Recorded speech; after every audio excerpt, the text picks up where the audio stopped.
Salve pessoal, muito bem, estamos aqui então para falar mais a respeito de simbolismo. Vocês devem ter percebido que na aula passada a gente fez um pequeno adiantamento desse conteúdo de simbolismo, certo? Para a gente fazer uma análise comparativa entre parnasianismo e simbolismo, o que é muito importante para a gente poder perceber as semelhanças e diferenças que há entre essas duas escolas que acontecem praticamente ao mesmo tempo, né? Lembrando que o parnasianismo ele começa no Brasil oficialmente em 1882, com a publicação de Fanfarras, de Teófilo Dias. E o simbolismo começa oficialmente a partir de 1893, com a publicação de Missal e Broquéis, do Cruz e Souza. Então, quer dizer, a gente tem aí 11 anos de diferença, é muito pouco para quem está estudando séculos de literatura, e essas escolas, então, elas têm ali uma coexistência na virada do século XIX para o século XX, tá certo? Interessante a gente perceber, então, que o simbolismo ele se inicia oficialmente com Cruz e Souza, né? Missal e Broquéis, e esse é o grande autor dessa escola literária, esse escritor catarinense, o nosso Cisne Negro, o nosso Dante Negro, o nosso poeta do Desterro, o Cruz e Souza. Então, é importante observar que o poeta está inscrito aí nas leituras obrigatórias da UFSC, e a gente fez então o seguinte, antecipamos o simbolismo ali para a aula anterior, para que nós tivéssemos hoje mais tempo para falar sobre Cruz e Souza, ou seja, para trazer a poesia do Cruz e Souza em detalhes. A gente também já comentou sobre o poeta na aula anterior, mas agora então o objetivo é fazer um aprofundamento desse Cruz e Souza, trazendo algumas questões de vestibular, comentando e analisando poemas importantes aqui desse nosso autor principal da escola simbolista, beleza? Então olha só, dá uma olhada aqui, a gente começa a nossa análise com uma questão do Enem, que vai trazer o poema chamado Vida Obscura para análise, tá certo? Então olha só, vamos primeiro à leitura do poema, a seguir a gente faz então o teste do Enem. Ninguém sentiu o teu espasmo obscuro, ó ser humilde entre os humildes seres. Embriagado, tonto de prazeres, o mundo para ti foi negro e duro. Atravessaste no silêncio escuro a vida presa a trágicos deveres e chegaste a saber altos saberes, tornando-te mais simples e mais puro. Ninguém te viu o sofrimento inquieto, magoado, oculto e aterrador secreto que o coração te apunhalou no mundo. Mas eu, que sempre te segui os passos, sei a cruz infernal que prendeu-te os braços e o teu suspiro, como foi profundo. Bom, a gente percebe aqui então a forma soneto. Essa é uma questão importante que a gente deve levar em consideração quando vai fazer, né, o trabalho com a poesia do Cruz e Souza, né? Ele é um poeta simbolista, mas que trouxe aí algumas aproximações até com o formalismo parnasiano, pelo investimento na forma soneto, pelos versos decassílabos, né? Ó, ninguém sentiu o teu espasmo obscuro. A gente vai ter, né, o soneto decassílabo, tá certo? Então, importante observar que esse rigor formal do Cruz e Souza é maior do que seria nos simbolistas de maneira geral, e ele acaba, nesse sentido, se aproximando um pouco dos parnasianos. Mas é muito importante, é claro, destacar que, quanto ao conteúdo dessa poesia, ela é extremamente simbolista, porque vai trazer a sugestão de atmosferas, né, uma poesia mais subjetiva, né, com um intenso caráter aqui de sugestão através, né, de elementos de cores, de sonoridades, certo? Então, importante destacar essa poesia mais abstrata aqui do Cruz e Souza, obviamente ela é simbolista, tá? Olha só, pessoal, com uma obra densa e expressiva no simbolismo brasileiro, Cruz e Souza transpôs para o seu lirismo uma sensibilidade em conflito com a realidade vivenciada. No soneto, essa percepção traduz-se em...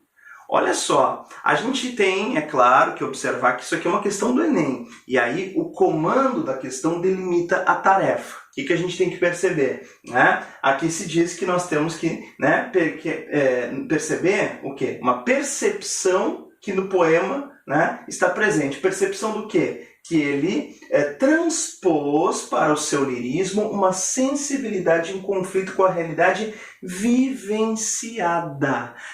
Então a gente vai ter que ter a sacada de perceber que as alternativas aqui dizem respeito a alguma coisa em que a poesia se relacione com a vida do poeta, com a realidade vivenciada por ele. tá certo? Então, a gente sabe, né, da história do Cruz de Souza, né, do que ele representou em termos aqui de genialidade, mas também do que ele sofreu em termos de exclusão social decorrente do racismo, certo? Então, a gente sabe, por exemplo, da obsessão do poeta pela cor branca, né? A gente sabe, por exemplo, da questão do negro aqui associado ao sofrimento, como vai aparecer várias vezes na poesia de Cruz de Souza, né? Observa ali, o mundo para ti foi negro e duro, tá certo? Então, aqui a gente percebe também, né, o silêncio escuro, tá certo? A vida presa a trágicos deveres. A gente percebe, né, que o negro está preso aqui a um campo semântico do sofrimento na poesia de Cruz de Souza, não só nesse poema, mas em muitos outros. Tá? Então, olha só, se a gente tem que buscar na poesia que a gente leu agora alguma coisa que transponha, né, a realidade vivenciada para dentro da poesia, bom, vamos lá. Letra A. Sofrimento tácito diante dos limites impostos pela discriminação. Ora, aqui a gente tem a palavra tácito, que muitos podem não ter certeza do que significa. Tácito significa implícito, tá certo? Então seria o sofrimento que fica sugerido, que fica implícito diante dos limites impostos pela discriminação. Quer dizer, o que se está dizendo nessa letra A?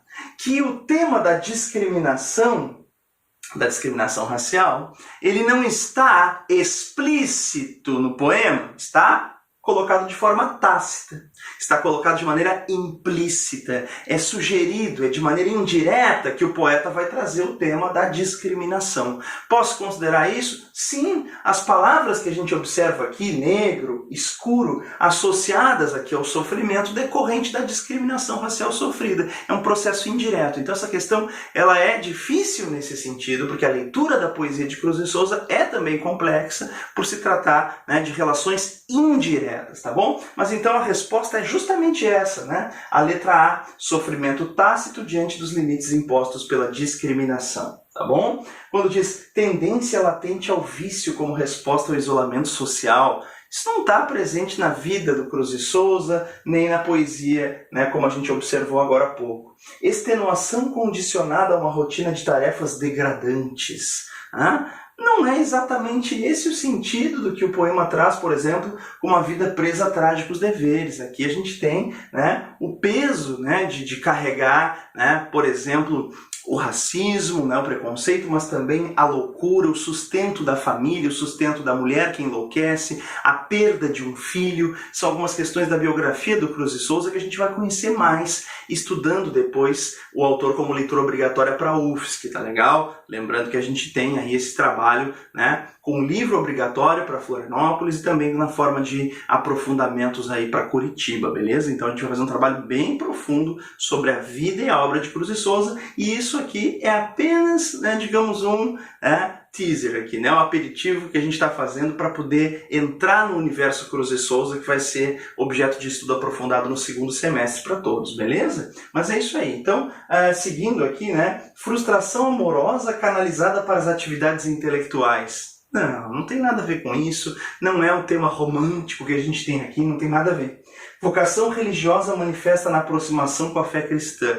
Que a vocação religiosa, ele tinha que ter sido padre, alguma coisa assim? Não é isso, né? Apesar da religiosidade ser uma marca da poesia do Cruz de Souza, né? Vocação religiosa não é um aspecto biográfico que se transponha para a sua poesia, não é exatamente isso que está colocado aqui.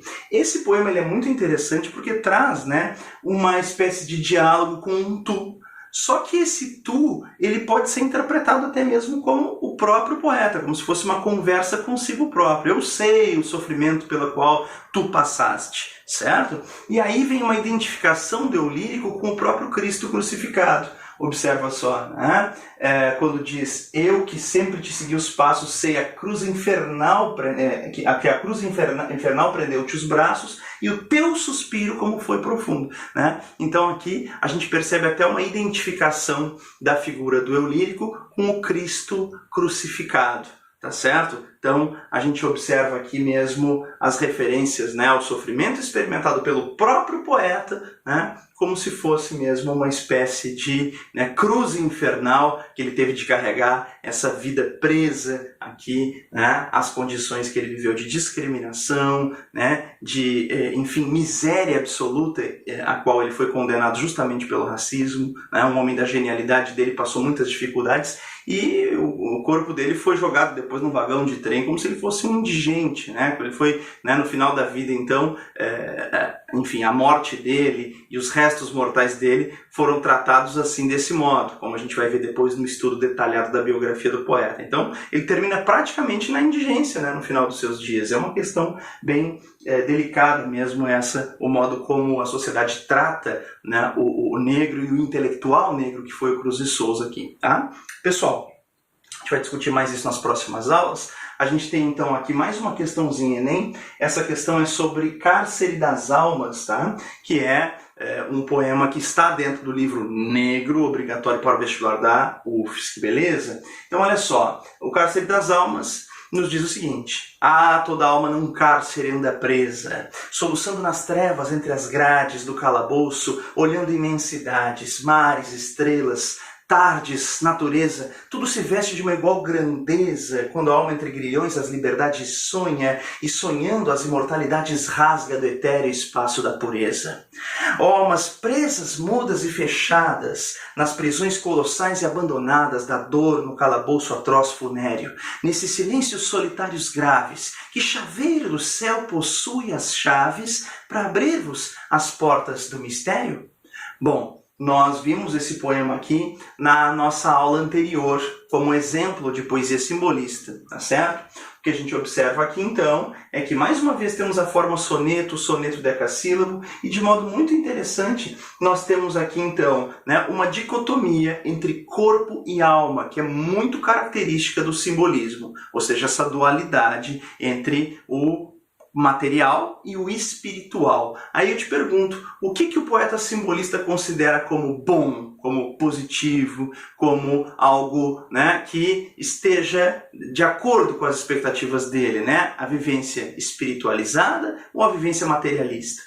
Ora, é claro que o poeta valoriza o âmbito espiritual. E, aliás, a percepção que ele tem sobre o materialismo é absolutamente negativa. Então observa só, toda alma num cárcere anda presa. Qual é o cárcere das almas? Qual é a prisão da alma? O corpo, a matéria. Então, esse calabouço, essa prisão é o próprio mundo material, tá certo? Embora estejamos presos nesse corpo, nessa matéria, nessa carcaça que é o corpo, né? Ainda assim nos é permitido olhar as imensidades. Ou seja, mares, estrelas, tardes, natureza. Quer dizer, existe aí todo um mundo, digamos, de belezas que a gente poderia contemplar, ainda que preso dentro dessa jaula que é o corpo, tá certo? Tudo se veste de uma igual grandeza, quando a alma entre grilhões, as liberdades sonha e, sonhando as imortalidades, rasga no etéreo espaço da pureza. Interessante, né? Porque aqui, então, a gente tem no sonho, né, uma forma de atingir um pouco dessa imortalidade, certo? A pureza, né, o infinito, isso tudo nos é permitido enxergar através dos sonhos. Certo? Então, o momento em que nós entramos em contato com a imortalidade, né, com a beleza, com o sublime, é o sonho, tá certo? Almas presas, mudas e fechadas, nas prisões colossais e abandonadas da dor no calabouço atroz funéreo, nesses silêncios solitários graves, que chaveiro do céu possui as chaves para abrir-vos as portas do mistério. Interessante aqui que o jogo de aliterações, né, ele vai sugerir mesmo esse caráter etéreo da alma, né? Esse caráter vaporoso, esse caráter, né, digamos, de sublimação da alma, né?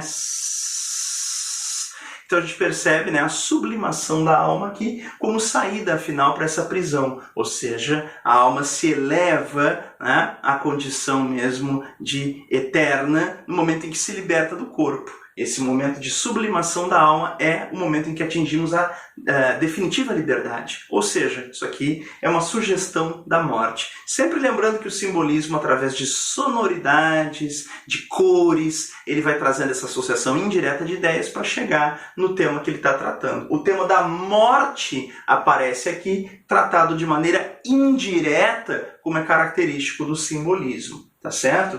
Interessante a gente destacar aqui, então, que a gente tem o corpo, a matéria, associado a aspectos negativos, né? Dor, né? Calabouço, funéreo, atroz, são termos que remetem negativamente à experiência material, né? Já a experiência metafísica, ou seja, a experiência espiritual, ou seja, aquilo que está além do físico, está colocado como algo grandioso, né? Que nos traz a ideia de liberdade, imortalidade, pureza, tá certo? É isso aí. Bom, pessoal, um outro aspecto que é interessante da gente destacar aqui é a presença, né, dessas iniciais maiúsculas que são características de estilo, né? Céu, espaço, pureza, o que acaba conferindo, né, a esses vocábulos um valor absoluto, tá certo? É isso aí. Bom, pessoal, então, agora, os elementos formais temáticos relacionados ao contexto cultural do simbolismo encontrados no poema Cárcere das Almas, de Cruz de Souza, são... Então aqui a questão está te pedindo, né, aspectos da forma e do conteúdo, né, elementos formais e temáticos relacionados ao simbolismo. O que tem de forma e de conteúdo simbolista aqui nesse texto que a gente acabou de observar? Então vamos lá. A opção pela abordagem em linguagem simples e direta de temas filosóficos. O tema é filosófico, mas a linguagem não é simples e direta. A gente já viu que, para sugerir a ideia da morte, ele vai fazer um processo indireto de associações sonoras, certo? De associações indiretas de ideias é que se extrai a temática do simbolista. É um efeito de sugestão, não é direta a linguagem, então toma cuidado. E a linguagem também não é simples, né? A gente vai percebendo que ele vai usando vocábulos mais rebuscados, diferentes, certo? Portanto, a letra A é falsa. B. A prevalência do lirismo amoroso e intimista em relação à temática nacionalista. Não tem tema amoroso aqui, aliás, essa pegadinha estava colocada também na questão anterior, não tem tema amoroso, certo? É intimista, mas não é amoroso, tá? Em relação à temática nacionalista, what? Né? Então, não, né? O Cruz de Souza nunca trabalhou o tema nacionalista e também não é exatamente o tema amoroso aquilo que constitui a poesia simbolista do Cisne Negro.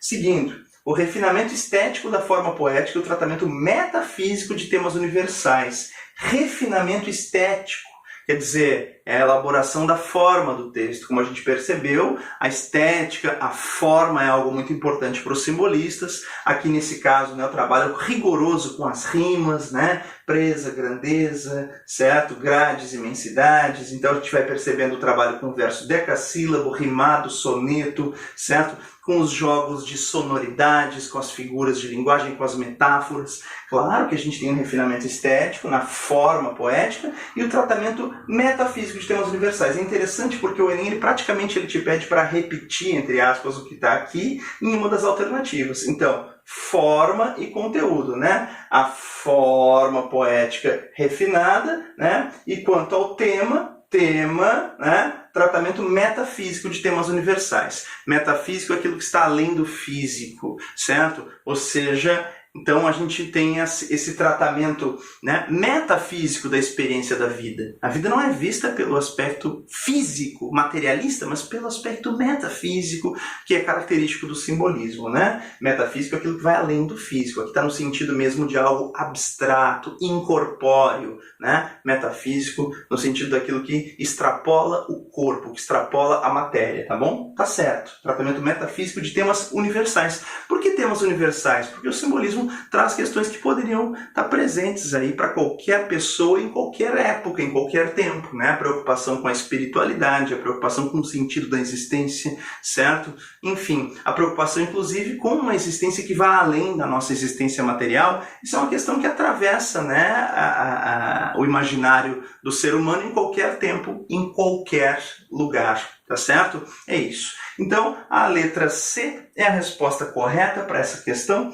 A letra D diz: evidente preocupação do lírico com realidade social expressa em imagens poéticas inovadoras. Cadê a questão da realidade social se a gente está falando de questões que são muito mais né, filosóficas, universais, subjetivas e não questões político-sociais. Falso. Liberdade formal da estrutura poética. Meu Deus, versos decassílabos, rimados. Cadê a liberdade formal? Falso. Resposta letra C. Fechou? Bom, pessoal, a gente segue aqui nesse nosso exercício de análise da poesia de Cruz e Souza, nesse exercício de aprofundamento desse mais importante escritor simbolista. A gente tem aqui mais uma questão sobre Cárcere das Almas, tá bom? Eu aproveitei, já que é um poema muito importante, que a gente sabe que tem grande frequência nas provas, é também uma boa aposta ali para nossa prova da UFSC. Então, para outros vestibulares que exijam simbolismo, Cruz e Souza, para o Enem, como já foi visto, então vamos aprofundar aqui a leitura desse poema. Olha só, assinale a alternativa correta. O poema Cárcere das Almas é um soneto escrito em versos endecassílabos, ou seja, de 11 sílabas poéticas, como se comprova pela escansão do primeiro verso. Escansão é contagem de sílabas poéticas, né? A toda alma num cárcere anda presa. Está dizendo aqui que o poema que a gente acabou de analisar, ele vai ser escrito em versos de 11 sílabas poéticas. Nós já havíamos comentado que não. Mas vamos lá. Aqui está dizendo que se comprova pela escansão do primeiro verso. Ó, a, to, dal, tá certo, né? A gente tem que aglutinar aqui quando a gente tem uma sílaba que termina com vogal, a outra começa com vogal, a gente junta. E aqui nesse caso, né? Olha só, a gente teria a elisão aqui de 3 vogais. Acontece isso? Pode acontecer? Pode, né? A, to, dal, ma, num, car, se, rian, da, pre. Fica assim. 10 sílabas poéticas. Vocês entenderam por que dá 10? A separação das sílabas poéticas aqui está certa, trazendo inclusive a elisão, aqui, e a elisão aqui. Tá muito correto o modo como foi separado. O problema foi que aqui foi contabilizada a última sílaba, que é uma sílaba átona, ou seja, uma sílaba que não é tônica, uma sílaba fraca. Então a gente só vai até a última sílaba tônica, não esquece disso. Contamos até a última sílaba tônica. A toda alma num cárcere anda pre. Acabou aqui. Esse za aqui cai fora, porque é uma sílaba átona, ou seja, não é a sílaba tônica. A gente só vai até a última sílaba tônica, portanto só vai até aqui, e isso aqui não se conta. Por isso que não dá 11, acaba ficando 10, versos decassílabos. Compreendido isso? Beleza. Então, a letra A é falsa. B. A palavra alma constitui uma metáfora em torno da qual se desenvolve toda uma reflexão de teor pessimista. Gente, nós fizemos o estudo do poema e entendemos que para a alma, para o espírito, existe sempre uma conotação muito positiva, certo? Então, o aspecto negativo está voltado para a matéria, para o material, para o mundo físico. Portanto, a letra B é falsa, tá certo? Letra C. Calabouço é uma metáfora do sonho que aprisiona a alma. Bom, pessoal, o sonho não é uma prisão da alma. Calabouço é uma metáfora do corpo que aprisiona a alma. O sonho, aliás, o sonho é uma das possibilidades de libertar a alma, né? Como foi dito no poema, se a gente até voltar ali, olha só, tudo se veste de uma igual grandeza, quando a alma entre grilhões as liberdades sonha, e sonhando as imortalidades rasgam no etéreo espaço da pureza. Tá? Então o sonho é um momento de libertação provisória da alma, digamos assim, não um calabouço. Falsa, letra C. D. Mares, estrelas, tardes e natureza constituem metáforas da liberdade sonhada. Sim, né? Se a gente voltar ali no poema, olha só, interessante que isso está dentro de um aspecto positivo, né? Do calabouço, que é o corpo, nós podemos olhar ainda as imensidades, mares, estrelas, tardes, natureza, quer dizer, que seria tudo aquilo que está associado à liberdade que a gente deseja atingir, que nos é permitida ou pelo sonho ou pela morte, tá? Portanto, é verdadeiro, tá? Mares, estrelas, tardes, natureza constituem metáforas da liberdade sonhada. Essa é a resposta correta.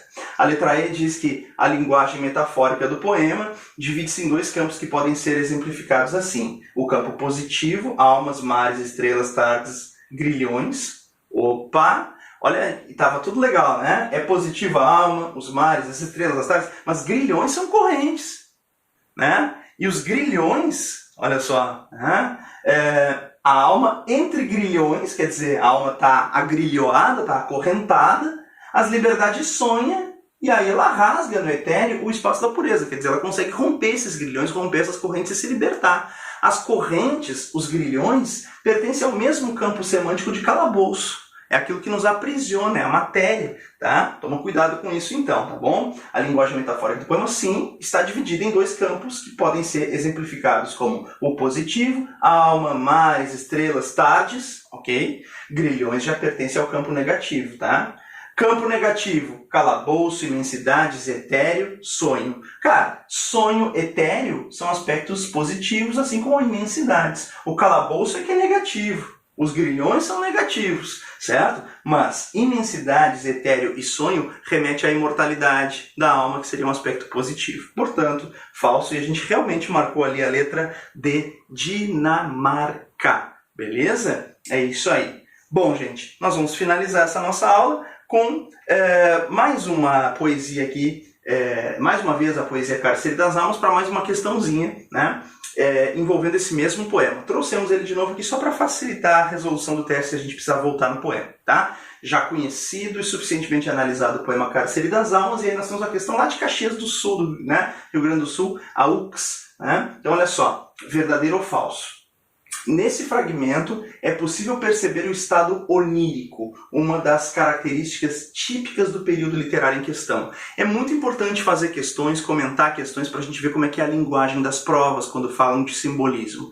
Quando se diz aqui, por exemplo, né, estado onírico, o onírico é o que remete ao sonho, é o que remete ao inconsciente. Então, isso é bem característico do simbolismo, se aparecer, estado onírico, relaciona isso ao mundo dos sonhos, relaciona isso à experiência, né, do inconsciente, tá bom? Estado onírico. Então é isso, olha só, no fragmento é possível perceber o estado onírico, uma das características típicas do período literário em questão. Onde é que está o onírico aqui? Bom, tá? Na própria ideia de sonho. Portanto, pessoal, verdadeira a primeira afirmativa.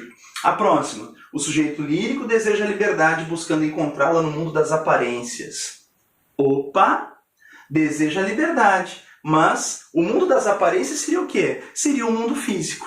Tem algo até de platônico nisso, eu estou dizendo da filosofia de Platão, né? Parece que o mundo físico, ele é uma espécie mesmo de, né, digamos, imperfeita constituição daquilo que seriam, né, a perfeição do mundo das ideias. O mundo das ideias é eterno e só vai ser atingido pela nossa alma, mas os nossos sentidos nos permitem apenas acesso a algo ilusório que está aqui nesse mundo físico no qual nós nos deslocamos, certo? Então o mundo físico, ele é imperfeito, e esse mundo, né, metafísico, somente acessível à alma, ao espírito, ele seria eterno e perfeito. Portanto, quando se fala de mundo das aparências, o mundo das aparências é o mundo físico. Tá? Então, a liberdade, o poeta busca encontrá-la no mundo essencial, que é o mundo espiritual, e não no mundo das aparências, que é o mundo físico. Falso.